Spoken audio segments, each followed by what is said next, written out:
Bismillahirrahmanirrahim. Assalamualaikum warahmatullahi wabarakatuh. Perkenalkan, hari ini pada sesi ini kami akan mempresentasikan tentang matkul pengukuran teknik dan data akuisisi dari kelompok 6A. Next.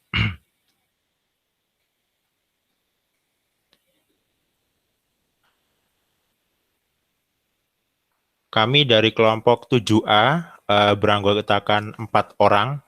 Pertama, izinkan kami memperkenalkan terlebih dahulu. Ada saya sendiri, Rizkyatna Chandra, kemudian ada Tutur Bagus Sajiwo, ada Rishad, dan juga terakhir ada Saldi Ramdhani dengan NIM terlampir. Next. Nah, materi untuk week 3 atau di minggu ini adalah terbagi menjadi satu bab yang terdiri di beberapa bagian. Ada teori statistika, gambaran perilaku populasi, statistika set data terbatas, distribusi chi-square, analisis regresi, deteksi data outlier, number of measurement required, Monte Carlo simulation, dan selesai. Next. Baik, untuk pertama kali saya akan membuka presentasi pada sesi ini yang berjudul Teori Statistika dan Gambaran Perilaku Populasi. Nah, sebelum kita melaju ke bahasan selanjutnya, saya alangkah baiknya jika kita memulai dengan pertanyaan terlebih dahulu. Jadi pertanyaannya adalah seberapa dekat nilai-nilai ini yang diambil dari kumpulan data kecil kami dengan ukuran rata-rata dan variasi semua. Nah, kalau kita mengambil sampel yang lainnya, apakah hasilnya akan berbeda atau sama? Dan inilah yang menjadi pertanyaan bagi kita semua, apakah ketika kita nanti mengambil sampel dari suatu pengujian yang kita lakukan, apakah ketika kita mengambil sampel itu bisa mewakili hasil dari keseluruhan data pengujian yang kita peroleh atau tidak? Itu yang menjadi pertanyaan besarnya. Sehingga dalam bahasan ini kami akan membahas secara dalam dan tuntas bagaimana caranya kita menentukan hipotesa secara tepat hingga menentukan hasil pengujian sesuai dengan hipotesa yang telah dilakukan sebelumnya. Next. Nah, untuk mendahului sesi ini, kita akan memahami terlebih dahulu yaitu tentang metode sampling. Nah, metode sampling itu teman-teman bisa disebut juga sebagai teknik sampling atau teknik pencuplikan atau juga teknik pengambilan contoh. Nah, teknik sampling ini adalah metodologi statistika yang sangat berhubungan dengan prosedur sistematis, artinya teratur dalam pengambilan sebagian anggota populasi untuk keperluan pendugaan atau yang disebut sebagai estimasi kalau di dunia statistika. Metode sampling ini banyak menggunakan teori probabilitas dan teori statistika, dan ini sangat sesuai dengan bab pada sesi minggu ini. Kegiatan sampling itu mengacu pada langkah untuk memperoleh satu set data melalui pengukuran berulang, sifatnya berulang dari variabel tertentu di bawah kondisi operasi tetap. Nah, contohnya kita bisa lihat teman-teman, yaitu ikan-ikan yang ada di lemari es ini. Dengan mengambil satu sampelnya, apakah satu sampel ini mewakili ikan sehat dari keseluruhan sampel yang ada di freezer ini? Nah, akan dijawab di sesi-sesi selanjutnya. Nah, setelah kita memahami tentang sampling method, ya pasti namanya ada suatu random errors atau kesalahan acak atau yang kita sebut biasanya disebut dengan noise. Nah, apa itu kesalahan acak? Kesalahan acak itu berasal dari pengaruh faktor-faktor yang tidak dapat diperkirakan atau diprediksi dan hanya bersifat sementara, jadi tidak lama. Dan ini semua terjadi secara kebetulan, tidak ada sifatnya kesengajaan di dalamnya dan bervariasi ya, dari satu pengujian ke pengujian-pengujian berikutnya. Nah, kesalahan acak itu dimanifestasikan melalui penyebaran data dan oleh batasan statistik dari pengambilan sampel terbatas untuk apa? Tujuannya adalah untuk memprediksi perilaku akan suatu populasi. Jadi, random errors ini merupakan suatu keniscayaan yang terjadi di dalam dunia pengukuran, terutama di dunia statistika. Jadi, jangan heran jika nanti kita banyak temukan suatu random errors atau noise di dalam pengujian-pengujian di selanjutnya. Next. Nah, setelah ada random errors, pasti juga ada namanya uncertainty atau ketidakpastian. Ketidakpastian mungkin sudah dibahas di minggu lalu, kalau tidak salah di beberapa kelompok. Nah, ketidakpastian itu kita akan ulangi di sesi ini. Jadi ketidakpastian itu bisa diartikan sebagai angka untuk mengukur kemungkinan adanya berbagai macam efek kesalahan. Nah, kemudian ketidakpastian ini juga dapat didekati dengan cara-cara tertentu. Apa caranya? Caranya ialah dengan melakukan estimasi ketidakpastian. Nah, estimasi ketidakpastian itu adalah cara-cara kita untuk menghitung rentang nilai tersebut. Sehingga dengan demikian di dalam sesi ini akan membahas tentang bagaimana cara untuk memperkirakan ketidakpastian itu karena efek kesalahan acak yang biasa di dalam dunia statistika dan probabilitas artinya atau disebut sebagai ketidakpastian secara acak. Next. Nah, kita berlanjut ke bab selanjutnya, yaitu probability density functions, atau yang disebut sebagai fungsi kepadatan probabilitas, atau kita singkat sebagai FKP. Nah, FKP ini apa sih teman-teman? Jadi FKP itu adalah segolongan fungsi yang sering digunakan dalam teori statistika. Nah, untuk menjelaskan perilaku suatu distribusi probabilitas teoritis. Nah, penyebaran acak dari data yang diukur terjadi terlepas dari perawatan yang dilakukan untuk mendapatkan himpunan data dari pengukuran independen dalam kondisi yang identik atau sama.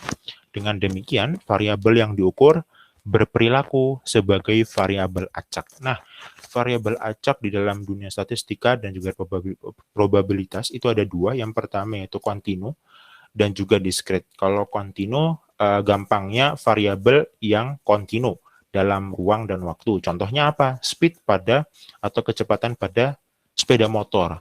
Nah, kemudian kalau diskrit, singkatnya, yaitu variabel yang terdiri dari nilai-nilai diskrit. Contohnya apa? Yaitu nilai diameter bantalan. Nah, pada gambar di slide ini merupakan contoh dari FKP ya teman-teman. Jadi dari fungsi kepadatan probabilitas yang nanti mungkin akan sering kita temukan di dunia sehari-hari. Kemudian kesimpulannya apa teman-teman? Kesimpulannya adalah fungsi kepadatan probabilitas ini mendefinisikan probabilitas bahwa variabel yang diukur mungkin mengasumsikan nilai tertentu pada setiap pengukuran individu. Kemudian ada juga tendensi sentral di dalamnya, yaitu nilai representatif yang diinginkan, yang memberikan estimasi terbaik dari nilai rata-rata sebenarnya. Nah, bentuk aktual yang diambil oleh fungsi kepadatan probabilitas bergantung pada sifat variabel yang diwakilinya dan keadaan di sekitar proses di mana variabel tersebut terlibat. Dengan demikian, ada sejumlah bentuk distribusi standar yang menyarankan bagaimana suatu variabel dapat didistribusikan pada plot kepadatan probabilitas yang nantinya akan kita bahas di sesi selanjutnya. Nah, berikut ini adalah gambaran jenis-jenis plot yang akan kita temukan di dalam dunia statistika dan probabilitas. Yang pertama ada normal, ada log normal, dan rektangular atau persegi panjang. Normal itu biasanya berbentuk gunung yang ada puncaknya, kemudian kalau log normal itu gunung tapi dipersempit dan lebih menjorok ke arah kiri, dan kalau rektangular ini persis seperti bentuk persegi panjang yang sering kita temukan di dunia sehari-hari. Next. Kemudian ada juga yang namanya triangular, Poisson, dan binomial.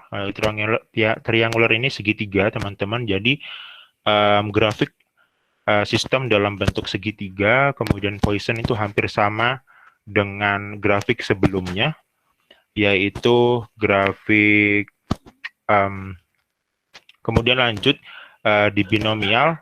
Ya, jadi binomial ini hampir sama dengan normal, tapi mungkin lebih sederhana dibandingkan normal. Next. Nah, gambaran perilaku populasi. Jadi, apa itu gambaran populasi? Gambaran perilaku populasi, teman-teman. Nah, untuk menggambarkan perilaku dari sebuah populasi, kita akan lebih sering menggunakan sistem distribusi normal. Jadi, di dalam dunia statistika, paling sering digunakan atau paling cocok digunakan itu dengan menggunakan sistem distribusi normal. Ini sangat cocok untuk menggambarkan perilaku variabel acak kontinu yang umum untuk pengukuran teknik. Nah, distribusi normal ini akan memprediksi bahwa hamburan yang terlihat dalam kumpulan data terukur akan didistribusikan secara sentral tentang beberapa tendensi sentral dan teman-teman kita bisa lihat bentuknya itu sangat khas seperti kurva lonceng atau kita juga bisa mengiranya sebagai sebuah gunung. Nah, di samping kanan ada juga rumusnya teman-teman. Rumus untuk sistem distribusi normal dan juga gambaran untuk grafik distribusi normal. Next. Nah, terakhir ada tabel nilai probabilitas untuk fungsi kesalahan normal. Jadi teman-teman, ini adalah cuplikan dari tabel yang bisa saya bagikan dalam sesi ini. Ini adalah tabel yang digunakan untuk melakukan perhitungan nilai probabilitas dalam menghitung statistika nantinya, sehingga ini akan memudahkan para penguji, termasuk kita semua, untuk melakukan pengujian-pengujian agar bisa memperkecil akan error data atau error sistem lainnya yang mungkin kita bisa hadapi di praktikum-praktikum atau pengujian-pengujian selanjutnya. Selanjutnya akan dilanjutkan oleh saudara tutur.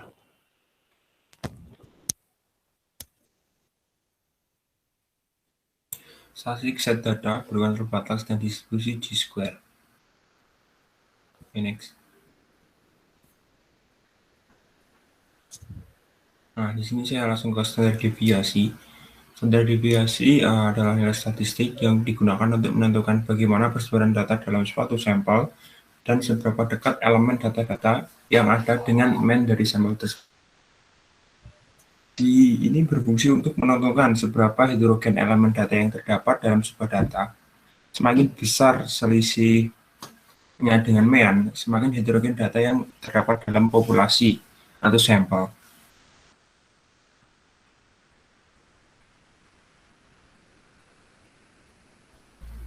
Next. Nah, berikut adalah rumus standar deviasi. Standar deviasi merupakan akar kuadrat dari varians. Variansi dibedakan menjadi dua variansi, yaitu variansi populasi dan variansi sampel. Sehingga hal tersebut pun berlaku pada standar deviasi yang merupakan akar dari variansi, yaitu standar deviasi populasi dan standar deviasi sampel. Dunia populasi dan sampel telah dijelaskan pada slide sebelum-sebelumnya. Nah, rumusnya seperti pada gambar, standar deviasi untuk populasi, maka dari sigma suku ke I min mean kuadrat per N atau jumlah elemen data populasi. Next.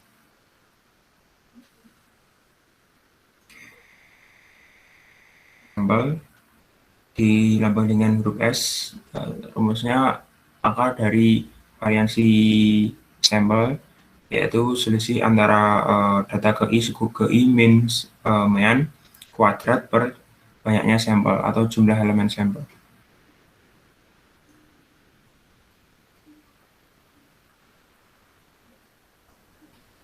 Nah, yang selanjutnya yaitu distribusi G-square. Distribusi G-square digunakan untuk menguji apakah distribusi frekuensi sesuai dengan distribusi yang diharapkan. Untuk menghitung statistik G-square, digunakan frekuensi observasi dan frekuensi yang diharapkan. Frekuensi observasi adalah frekuensi kategori yang diamati dalam data sampel, sedangkan frekuensi yang diharapkan adalah frekuensi yang dihitung untuk kategori tersebut. Frekuensi yang diharapkan diperoleh dengan asumsi distribusi yang dihitungkan atau dihipotesiskan. Frekuensi yang diharapkan atau kategori adalah E ke I sama dengan N P ke I, di mana N adalah jumlah percobaan atau ukuran sampel, dan P ke I adalah probabilitas yang diasumsikan.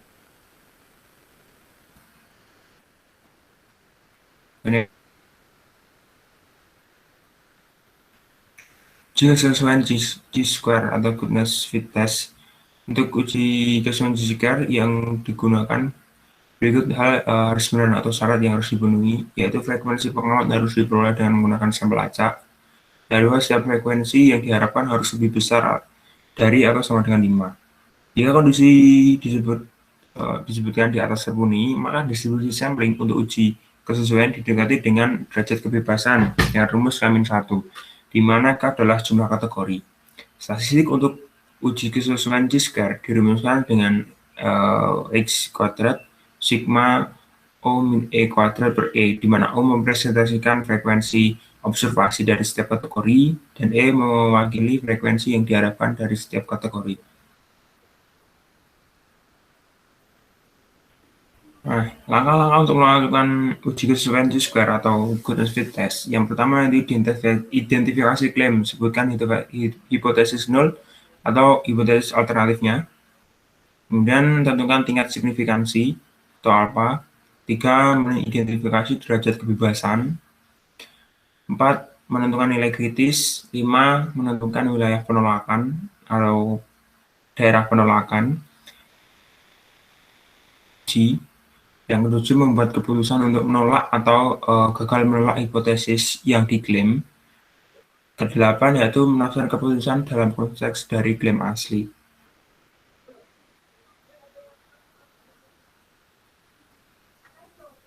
Oke, next. Nah, begitu ada contoh soal. Seorang peneliti mengklaim bahwa topping pizza adalah distribusi favorit di kalangan remaja seperti yang ditujukan pada tabel. 200 remaja disurvei secara acak menggunakan alpha 0,01. Uji klaim peneliti menggunakan uji kesesuaian G-square. Berikut tabelnya. Oke, next. Hipotesis 0. Jadi kita pertama menentukan hipotesis. Hipotesis 0-nya adalah pembagian topping pizza adalah 39% keju, 26% pepperoni, 15% sosis, 12,5 jamur, dan 7,5% bawang. Itu yang diklaim. Kemudian hipotesis alternatifnya yaitu distribusi topping pizza berbeda dengan yang diklaim atau distribusi yang diharapkan. Karena ada 5 kategori, distribusi C kuadrat memiliki derajat kebebasan, yaitu K-1, 5-1 sampai dengan 4. Jadi memiliki 4 derajat kebebasan dan memiliki tingkat signifikansi atau alpha 0,01. Sehingga nilai kritisnya adalah X0 kuadratnya 13,277. Hal tersebut dapat diketahui nilainya di dalam tabel tingkat signifikansi. Kemudian menggambar daerah penolakan tersebut, rejection region, daerah ditolak, yaitu 13,277. Oke, next.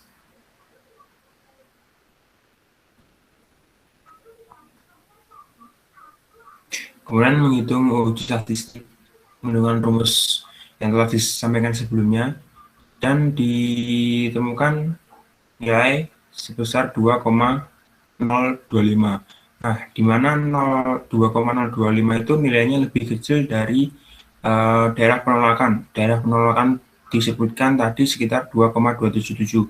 Karena nilainya kurang dari 2,277, maka kesimpulannya yaitu gagal menolak hipotesis 0. Sehingga tidak ada bukti cukup di tingkat signifikansi 1% atau alpha 0,01 untuk menolak klaim peneliti. Sehingga buktinya cukup kuat untuk mengklaim bahwa hipotesis 0 itu benar. Oke, next.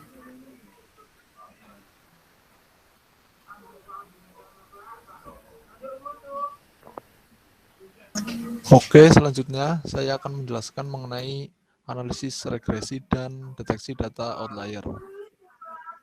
Lanjut. Analisis regresi. Masuk ke definisi. Definisi dari regresi sendiri adalah metode analisis statistik yang dipakai untuk melihat pengaruh antara dua atau lebih variabel yang dinyatakan dalam bentuk matematik. Untuk definisi dari analisis regresi sendiri adalah analisis statistika yang memanfaatkan hubungan antara dua atau lebih peubah kuantitatif sehingga salah satu peubah dapat diramalkan dari peubah lainnya. Oke, lanjut.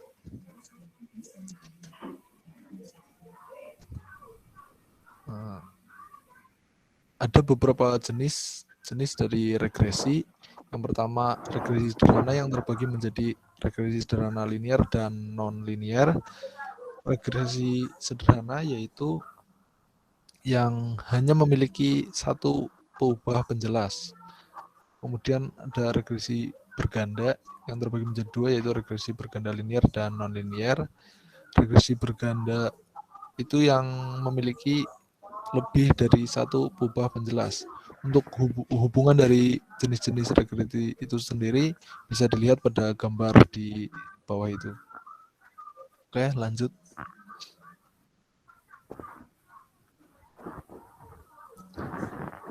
Selanjutnya yaitu apa sih fungsi dari analisis regresi? Kegunaan analisis regresi adalah untuk mengetahui variabel-variabel kunci yang memiliki pengaruh terhadap suatu variabel bergantung, pemodelan, serta pendugaan atau estimation, atau peramalan atau forecasting. Selain itu, masih ada beberapa kegunaan lainnya, yakni 1. Membuat estimasi rata-rata dan nilai variabel tergantung dengan didasarkan pada nilai variabel bebas. 2. Untuk menguji hipotesis karakteristik dependensi. 3.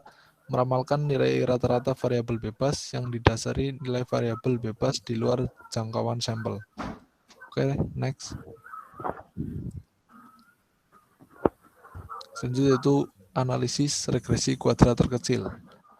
Analisis regresi untuk variabel individu dari bentuk Y sama dengan Fx memberikan kecocokan polinomial urutan matematis dari bentuk data seperti berikut, yang dimana M adalah orde terbesar, sehingga polinomial yang dapat ditentukan hanya terbatas pada M lebih kecil sama dengan N-1. Oke, next. Selanjutnya masuk ke materi deteksi data outlier. Untuk definisi tersendiri, karena sering ditemukannya data palsu yang tidak sesuai dengan kumpulan dari sebuah data, maka dipakailah teknik yang untuk mendeteksi ketidaksesuaian data yang dinamakan dengan detection data outlier. Untuk outlier sendiri, definisinya adalah data yang memiliki nilai sangat jauh dari nilai umumnya atau dengan kata lain memiliki nilai yang ekstrim. Adanya outlier ini dapat berpengaruh pada hasil uji asumsi, uji normalitas, linearitas, maupun homogenitas varian. Yang lebih parah lagi, outlier ini dapat berpengaruh pada pengambilan kesimpulan penelitian dari hasil uji statistik. Ada beberapa faktor yang menyebabkan munculnya data outlier. Di antaranya adalah 1. Kesalahan penginputan data. 2. Kesalahan pengambilan sampel. 3. Subjek yang mengerjakan secara asal-asalan. Yang keempat, fakta di lapangan yang memang demikian. Lanjut. Selanjutnya itu pendekatan outlier. Salah satu pendekatan untuk mendeteksi outliers adalah dengan Chauvenet criterion yang berguna untuk mengidentifikasi outlier yang memiliki probabilitas kejadian kurang dari 1/2n. Untuk mengaplikasikannya, maka 1 dikurangi 2 dikali P dikali Z0 lebih kecil dari 1/2n, yang mana Z0 sama dengan nilai mutlak dari XI dikurangi X per standar deviasi. Dengan keterangan, XI merupakan dugaan outlier dalam kumpulan data nilai N. Oke, selanjutnya akan dijelaskan oleh Richard.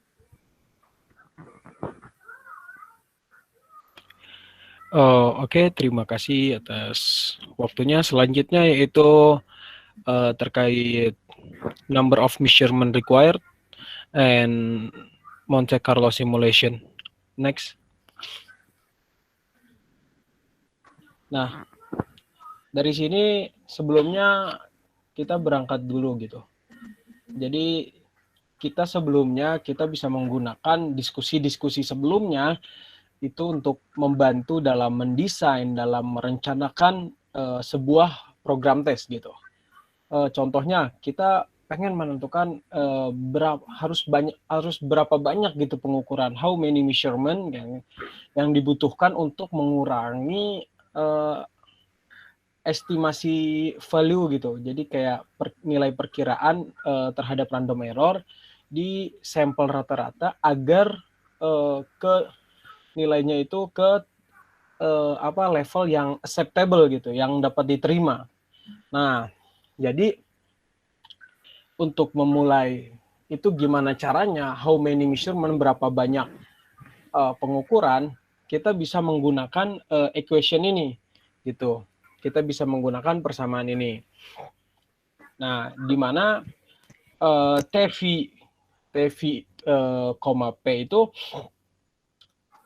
merupakan kita nanti bisa melihat nilai TV, P itu dari tabel T. Kalau tadi kan sebelumnya dari teman-teman itu menjelaskan ada tabel Z gitu. Nah, nanti ada yang namanya tabel T gitu. Nah, nanti P-nya itu apa? P-nya itu lebih ke signifikan level, misalnya 95% gitu keakuratannya, berarti ada errornya itu sekitar 5% atau 0,05 gitu. Nah, habis itu SX-nya sendiri nanti ke hubungannya sama varian. Habis itu CI itu interval dari confidence. Jadi kepercayaan data ini suatu alat dari pengujian itu berapa gitu, dari rentan berapa sampai rentan berapa. Biasanya CI itu sendiri kan memakai rumusnya itu kan T dari V, P dikali sama varian dari data tersebut dibagi sama akar N, seperti itu. Nanti dari penurunan rumus diturunkan, akhirnya mendapatkan bahwasanya nilai N, nilai how many measurement, berapa banyak pengukuran yang dibutuhkan, itu nilainya sebanding dari kuadrat nilai TV, P dikali SX dibagi D gitu. Dimana SX itu varian dan D itu confidence interval dibagi 2. Oke, langsung aja nanti kita ke contoh gitu. Next. Nah, di sini. Jadi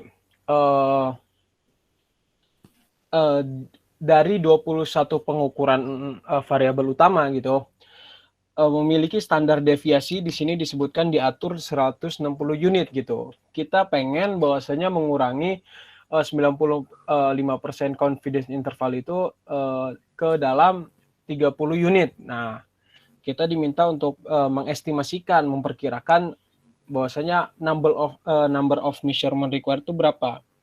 Sama, tadi kita tinggal masukin aja rumus-rumusnya. Nanti misalnya S1-nya 160 unit kan, habis itu N-nya itu 21, karena ada banyak pengukurannya itu 21. Habis itu kita ditanya, kalau misalnya dalam 30 itu kita butuh NT-nya berapa. Nah, akhirnya kita memasukkan dengan rumus-rumus tersebut, di mana T-nya itu nanti bisa dilihat ketika N-nya itu 21, ntar dikurang 1,95, jadi sekitaran berapa? 19,05 ya. 19,05, nanti lihat tabelnya. Dilihat di tabelnya itu nanti hasilnya itu dari tabel T bisa ditemukan bahwasanya T dari 19,05 itu 2,093. Nah, S di sini yaitu memiliki varian standar deviasinya sebesar 160. Habis itu D-nya itu 30 ya, teman-teman. Sesuai kesepakatan tuh. Confident intervalnya itu main volume-nya tuh 30 unit. Jadi totalnya NT-nya itu 125 gitu. Jadi dikatakan maaf ini tulisan apa hentikan berbagi atau sembunyikannya bisa digeser gak? Mau ini. Mohon maaf. Nah, jadi kita bisa apa sebagai dugaan pertama total dari 120 pengukuran itu diperkirakan diperlukan dan kita harus mengambil 104 pengukuran tambahan untuk menganalisis ulang untuk memastikan bahwasanya untuk memastikan kendalanya itu terpenuhi gitu teman-teman. Next. Nah, yang terakhir ya yaitu Monte Carlo simulation. Next. Nah, kita berdasarkan definisi dulu gitu kan. Sebenarnya Monte Carlo itu apa? Monte Carlo definisi itu Monte Carlo itu yaitu Monte Carlo simulation is type of probabilistic simulation to find solution to problems by sampling from a random process gitu. Maksudnya, jadi kita bisa lihat jadi apa Monte Carlo itu tipe simulasi gitu, tipe simulasi probabilistik untuk mencari penyelesaian atau problem solving dengan cara sampling dari proses random gitu. Terus metode apa dasarnya itu kayak gimana dasar simulasinya? Contohnya kita mengambil in the context of the company gitu kan, kayak kita mengambil dalam konsep perusahaan, bahwasanya the basic concept of this simulation is to conduct experiment. Jadi kayak mengadakan percobaan pada elemen-elemen probabilistik melalui sampling acak gitu. Nah di sini makanya ada through the random sampling so that the Monte Carlo simulation allows managers to determine several. Jadi sehingga simulasi Monte Carlo itu bisa mengizinkan bahwasanya manajer itu bisa mengambil kebijakan, menentukan beberapa kebijakan yang menyangkut kondisi perusahaan gitu. Jadi hal ini basic Monte Carlo itu bisa sebagai langkah untuk mengambil tindakan ke depannya dalam untuk kemajuan satu perusahaan. Contohnya seperti itu. Next. Nah, step-stepnya apa aja gitu kan? Kayak misalnya pertama nih, set the probability distribution for the main variables. Jadi maksudnya menetapkan distribusi probabilitas untuk variabel-variabel utama. Ide dasar gitu untuk simulasi Monte Carlo adalah membangkitkan nilai-nilai untuk variabel-variabel penyusun yang sedang dianalisa. Banyak banget ya variabel pada kondisi sistem nyata yang bersifat probabilistik secara alami, misalkan permintaan gitu, persediaan harian, nah seperti itu. Terus satu cara yang sering digunakan juga dalam menetapkan distribusi probabilistik dari variabel yang ada itu seperti dengan menganalisa data-data historis. Jadi misalnya data-data sebelumnya itu seperti apa gitu. Jadi jejak data-data sebelumnya itu tidak diabaikan. Nah, habis itu probabilitas atau frekuensi relatif itu untuk setiap hasil yang mungkin dari sebuah variabel didapat dengan membagi frekuensi observasi dengan total jumlah observasi gitu. Seperti itu. Terus the second step itu sets cumulative distribution for each variable. Maksudnya kita harus mengatur dan menetapkan distribusi kumulatif pada setiap variabel.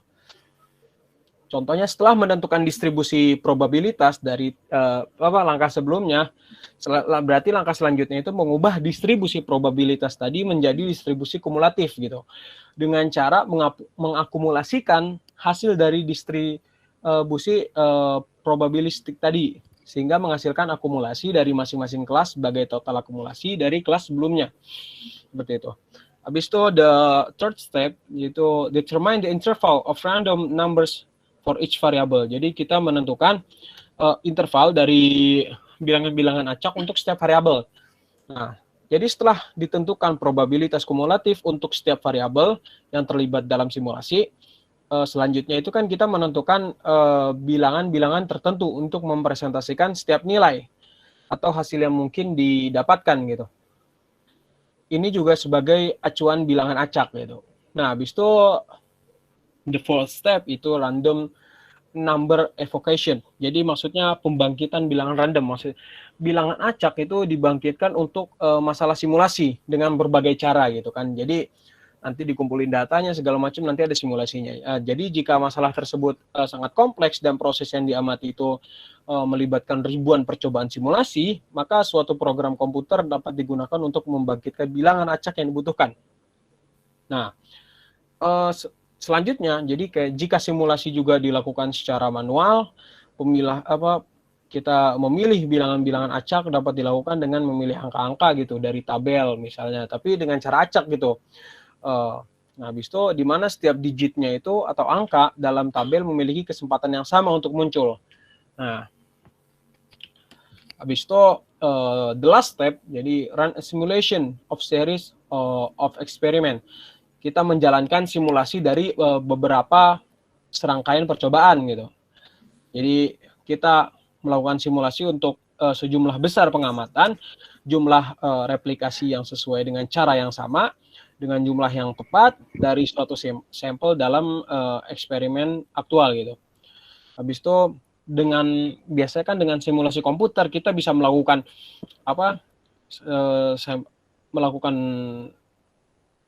metode ini tuh bisa menggunakan Excel atau mungkin Python dan dengan hal-hal lain. Itu dengan simulasi komputer juga jumlah sampel yang dapat dilakukan sangat besar dan ekonomis untuk menjalankan sampel besar dengan tingkat kesalahan yang sangat kecil gitu. Oke. Next.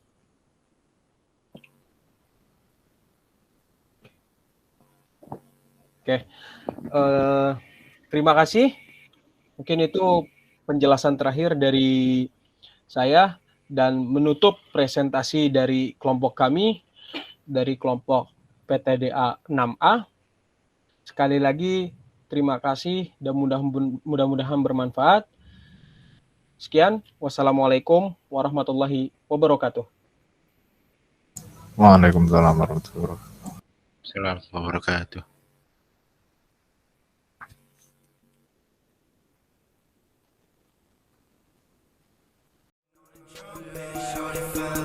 She doing all my drugs, young ballin' in the club like lil' mama in my eyes. She gon' with me tonight, we connect like Wi-Fi. Yeah.